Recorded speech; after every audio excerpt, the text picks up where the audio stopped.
Okay.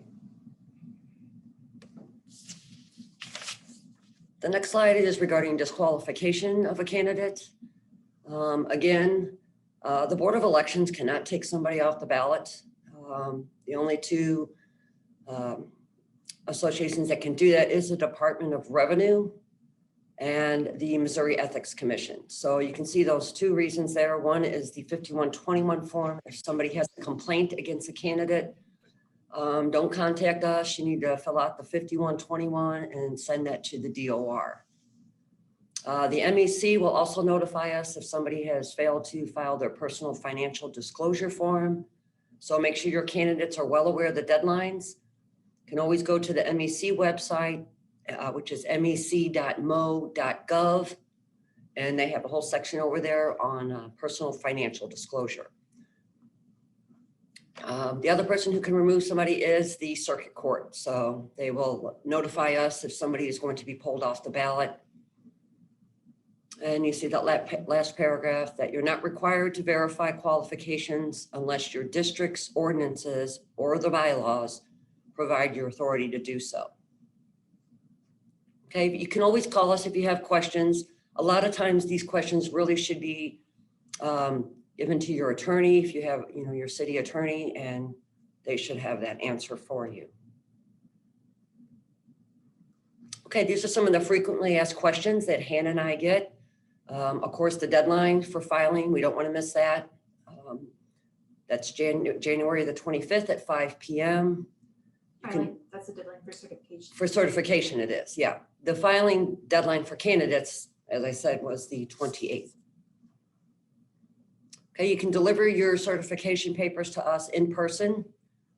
Please make sure that you have your authorized official form with you. You can send them by certified mail or courier. So please don't have the janitor or the neighbor kid bring them down, because we wouldn't be able to take them. No, they can. Oh, It just has to be signed by the authorized official. I'm sorry, Hannah's right, it can. It just has to be signed by your authorized official.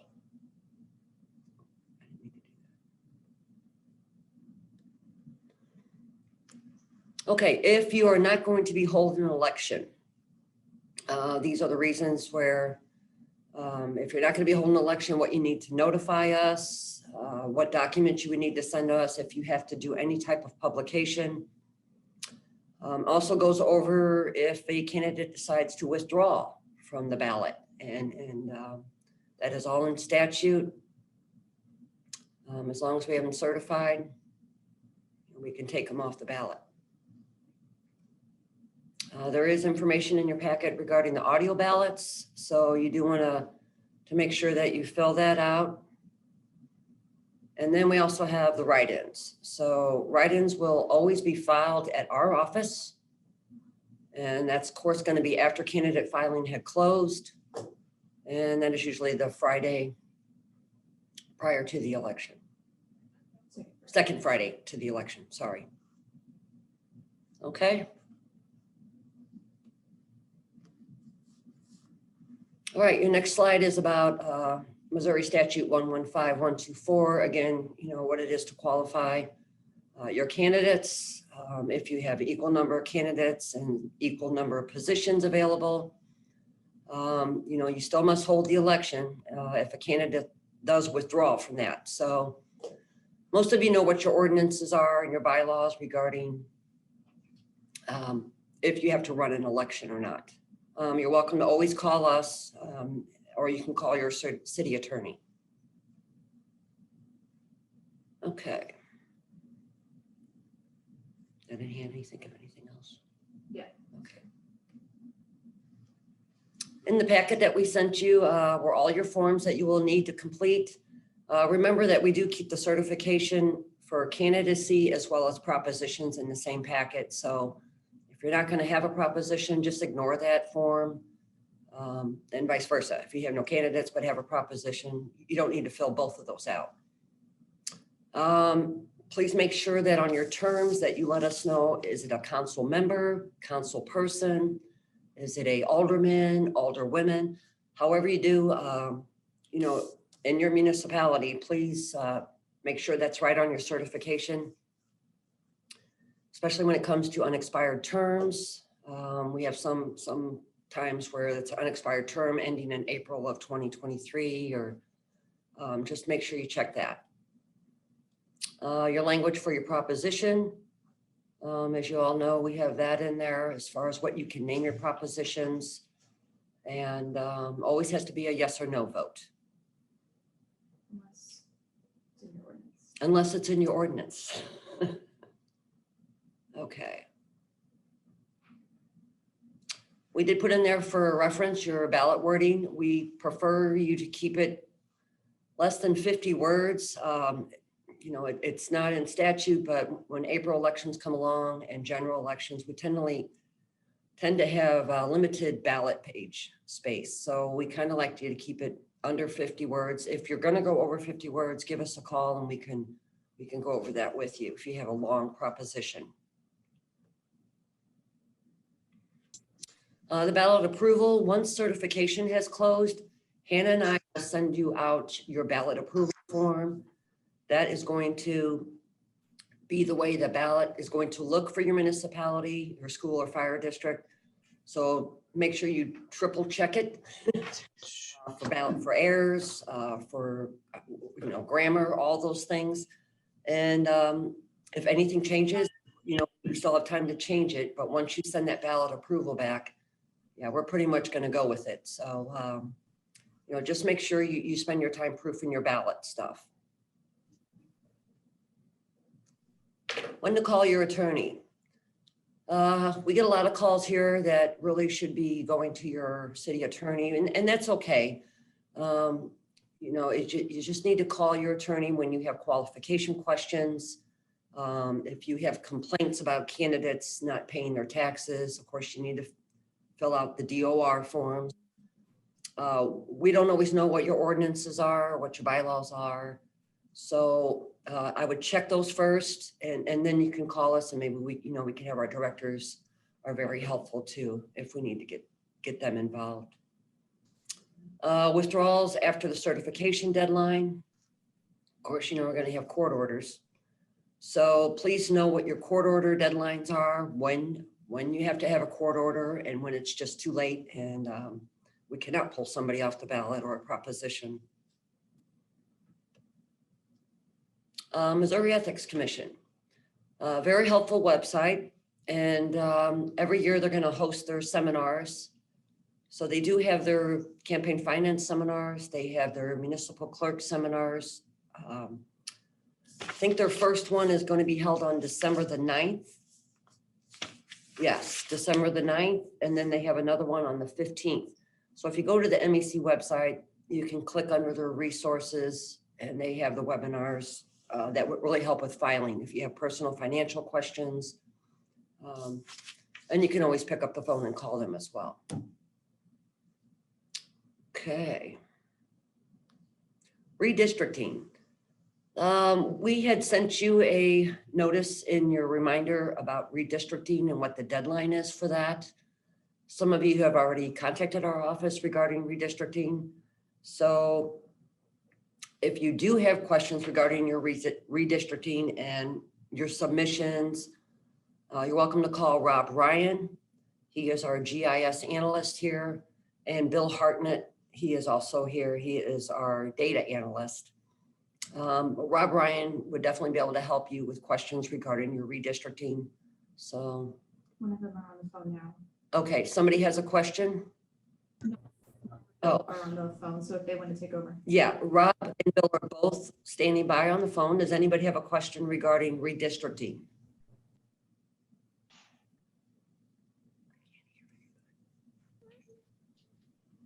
No? Okay. The numbers are here in the seminar packet, so if you want to call them later, that's fine. And Rob just looks like he shared some redistricting files here. Thank you, Rob.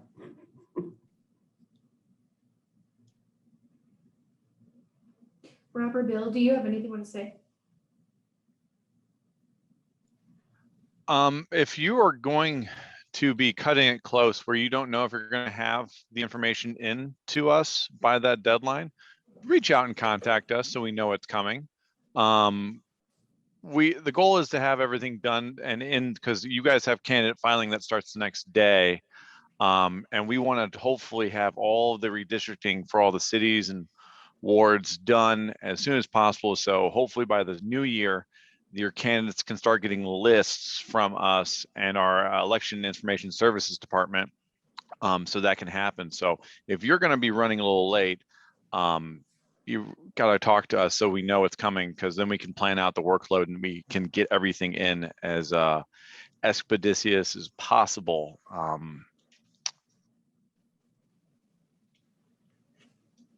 I do have a question for Rob. Yep. Okay, so I just wanted to clarify, we are forming our committee now. So we won't have our information till next year per our charter, right? So this is just for the people that have to have it in this year, right? So we're not missing anything. So if we do make changes, then we can get it to you by this time next year, right? So there's another deadline for next year. Is that correct?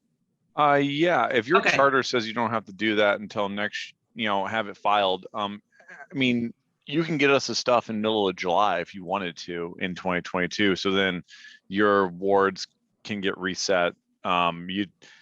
It's easier the longer you give your residents a heads up when you're making those moves. So anytime after April, if you get those finalized and work through, send that information over to us as soon as possible. We had one municipality last year that changed their wards, didn't tell us until last minute, and it was a kind of a challenge to get in there. And one of their candidates found out because they got a list. So whenever you make that change, notify us and send us the required paperwork so we can start implementing that into the voter record system. Okay, I just wanted to make sure that you weren't saying everybody had to have them in, and I know our charter gives us 2 years, so. Okay. Yeah, it's all by what your city charter and ordinances tell you to do.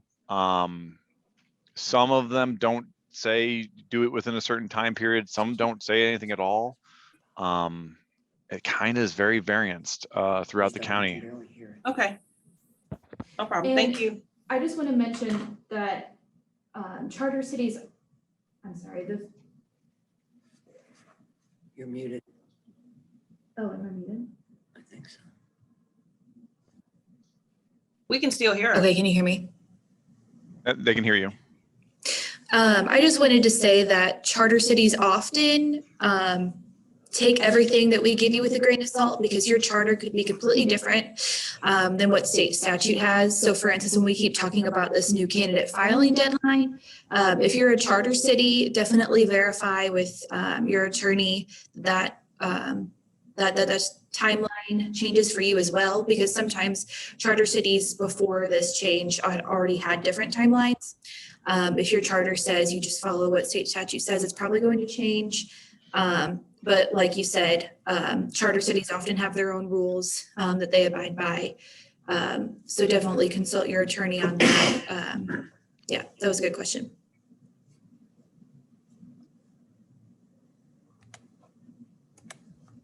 Okay, we good?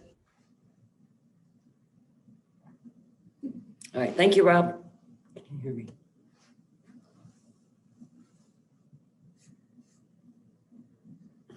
He's kind of stuff up here. Okay, in closing, we will have on our website the election calendar. We'll have all of our filing deadlines and all that. Please feel free to go on there. It's St. Louis County Mo votes.gov. As you know, we all changed our from a .com to a .gov, and so make sure you got our new website address out there. You can also look up the polling place lookup and sample ballot. That'll be available prior to the April election. And got a nice apps out there for people to look up information, legislative districts and such. Okay. So just a reminder, so that candidate filing closes, and make sure that you publish in your publication before candidate filing opens. Make sure you're open that first day at 8 a.m. and make sure you're open that last day at 5 p.m. Anything in between there is up to you. But just make sure that you post your hours and what days you're going to be closed. That will help a lot. So again, if you have any questions, feel free to contact Hannah or I. You can either call us, email us. You can always come by the office and talk if you'd like to. So definitely reach out to us. That's what we're here for. And that's all I have. If anybody has any questions. Looks like Lisa has a question about the last day of filing. Yes, Lisa. My concern, this is now only 3 weeks for filing, and the last 2 days are the week of Christmas. Many of us are scheduled for vacations those days. So my question was, and it may have to be something that I have to refer to my city attorney, is can I put specifically, you know, voting can be done by appointment on the 27th and 28th? Is Yeah. that allowed? I understand, like, when I always put, you know, candidates are accepted when we're officially open. You know, of course, we're closed for the 24th, which would be, you know, our Christmas holiday. But can I put in appointment only for those, the 27th to 28th? Definitely check with your, okay. Hold on. Are you ready to begin? Yeah, definitely check with your attorney. I know last year we had a similar question from a city who, with short staffing and COVID and everything, I think they explicitly just had a sign-up sheet where they could have people make appointments. That was for the whole candidate filing period, not just the last day or the last couple of days.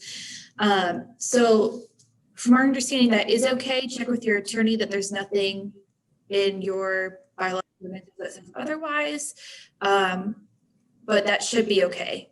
But yeah, definitely check with your attorney on that. Thank you.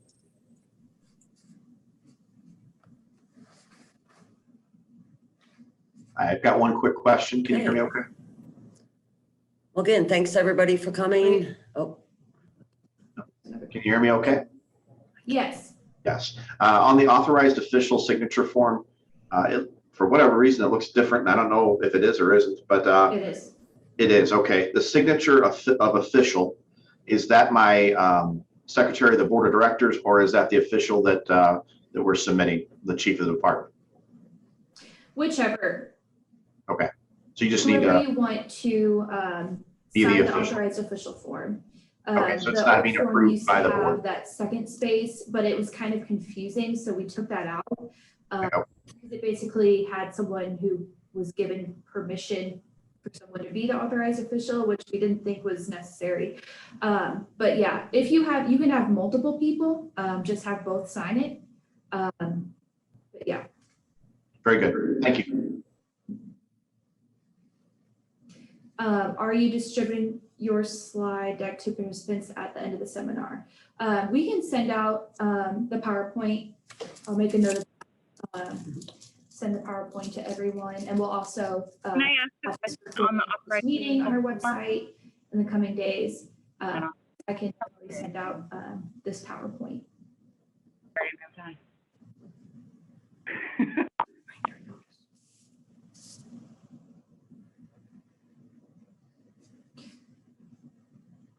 Don't forget to send your authorized official forms to us if you have new staff. I know a lot of people have had changes with COVID and everything. So definitely let us know if you're new or if you change positions or. yep, keep us updated. Okay, we'll send the PowerPoint out to everybody and the reminder notice with all the deadlines. Again, so that you have that. And like I said, just reach out to us if you have any questions and we'll be here to help you. All right. Thank you. Thanks again, everybody.